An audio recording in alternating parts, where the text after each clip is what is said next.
एक एक एक एक जीव होता है जिसका नाम है छछुंदर। क्या नाम है? आप लोग सुने हैं कभी नाम उसका? देखे हैं? चूहे जैसा होता है, चूहे जैसा। एक मान्यता है, एक मान्यता, बस मान्यता कहती है कि सांप जब छछुंदर को देखता है ना तो उसको लगता है कि ये चूहा है।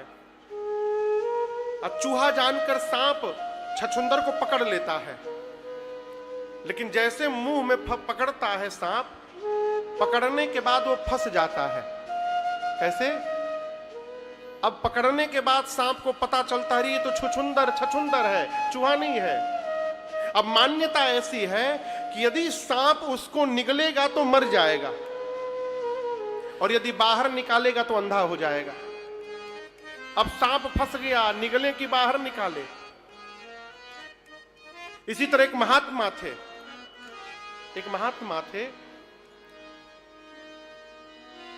वो केवल भजन करते थे, दिन रात भजन करते थे, भोजन नहीं बनाते थे। सोचते थे भोजन बनाऊंगा तो 1 घंटा बर्बाद होगा मेरा, 1 घंटा भजन कर लूंगा। तो आप सोचेंगे महाराज खाते क्या थे? तो उनके बगल में, उनकी कुटिया के बगल में एक आश्रम था। आश्रम में बहुत सारे संत रहते थे।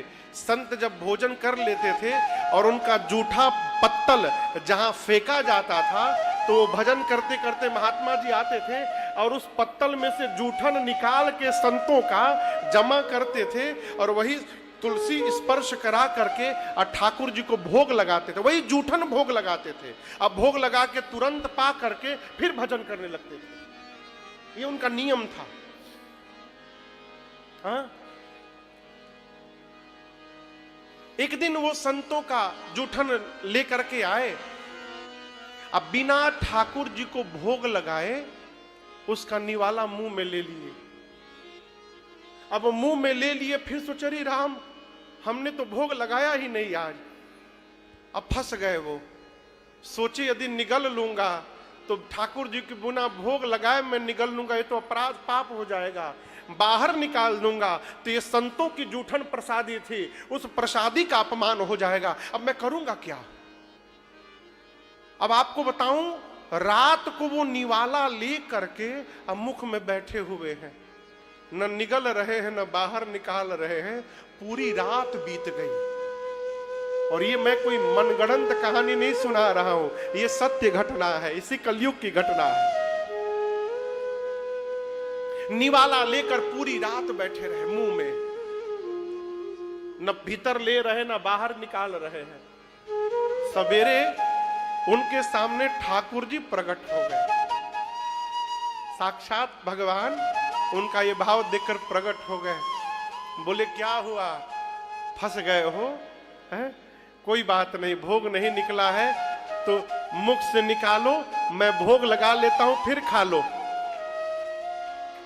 बोले प्रभु मैं अपना जूठन कैसे खिलाऊं आपको? भगवान बोले आज तक न जाने किसका किसका जूठन खिलाया, तब कोई सोच नहीं थी अपना जूठन खिलाने में क्या हो रहा है। अब भगवान मुंह पकड़ दिए निकालने के लिए, वो दबाए है नहीं निकालूंगा, मैं अपना जूठन नहीं खिलाऊंगा, मैं ऐसे रखे रखे प्राण त्याग दूंगा। अब भगवान पीछे पड़ गए, मैं आज आपके ही जूठन का भोग लगाऊंगा। अब भगत बोले मैं मुख नहीं खोलूंगा। भगवान बरबस पकड़ के उनका मुख खोले और उसमें से अन्न का दाना निकाल कर ठाकुर जी अपने मुख में डाल दिए। भोग लगाकर बोले अब तुम पालो। ये है भाई गति सांप छछुंदर केरी। यही गति मां कौशल्या की हुई।